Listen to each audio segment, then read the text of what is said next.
Hi guys, அனைவருக்கும் என்னுடைய இனிய வணக்கம். இன்றைக்கி நம்ம வீடியோவில் வந்து அவரைக்காய் பொரியல் தான் பார்க்க போகிறோம். அவரைக்காய் வந்து ரொம்ப ரொம்ப நல்லது. வயிறு ப்ராப்ளம் இருக்கிறவங்களும் அவரைக்காய் சாப்பிட்லாம். இன்றைக்கி அவரைக்காய் தேவையான அவரைக்காய் எடுத்துகிட்டு வாஷ் பண்ணிட்டு நார் எடுத்துகிட்டு இப்போ கட் பண்ணுறவிட தான் வேலை. இப்போ அவரைக்காய் நம்ம தாளிக்க ஆரம்பிச்சிடலாம். கடாயை வச்சு கடுகு சீரகம் போட்டாச்சு. தேவையான வெங்காயத்தை போட்டுட்டு நல்லா வதக்கி விடணும். கொஞ்சோண்டு கருவேப்பிலை போட்டுக்கலாம் வாசனைக்கு.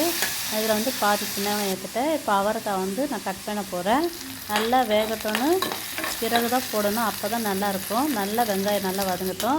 இப்போ கட் பண்ணி வச்சுருந்த அவரைக்காய் பாருங்கள், செம்மையாக இருக்குது பாருங்கள். பொடி பொடியாக நம்ம கத்தியால் தான் கட் பண்ணேன். இந்த இதெல்லாம் பிளெண்டரெல்லாம் பண்ணலை. இப்போ அவரைக்காய் போட்டதுக்கு கொஞ்சோண்டு உப்பு போட்டுட்டு நல்லா கிண்டி விடுங்க. லோ ஃப்ளேமில் வைங்க. அப்போ தான் வந்து நல்லா வதங்கும். ஸ்பீடாக வச்சோம்னா கொஞ்சம் தீஞ்ச மாதிரி வந்துடும். அதனால் வந்து சிம்மிலே வச்சுட்டு நல்லா வதக்கி விடுங்க. அப்போ தான் அதனோட டேஸ்ட் நம்மளுக்கு முழுமையாக கிடைக்கும். நல்லா வதக்கி விடணும். அதனால் லோ ஃப்ளேமில் வச்சு கொஞ்ச நேரம் மூடி வைக்கலாம்.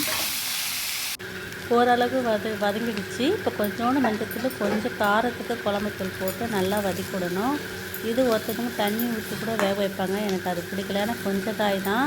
அதனால் வந்து கொஞ்சம் லோ ஃப்ளேமில் வச்சுட்டு நல்லா வெந்துடும். அவரைக்காய் வந்து வயிறில் இருக்கிற புண்ணு அப்படின்னு சொல்லுவாங்க. அதனால் வந்து வாரத்தில் கொஞ்சமாக செஞ்சு கொடுங்க குழந்தைங்களுக்கு. ரொம்ப ரொம்ப நல்லது. ஹெல்த்தியான ஃபுட்டு பிடிச்சிருந்தால் லைக் பண்ணுங்கள்.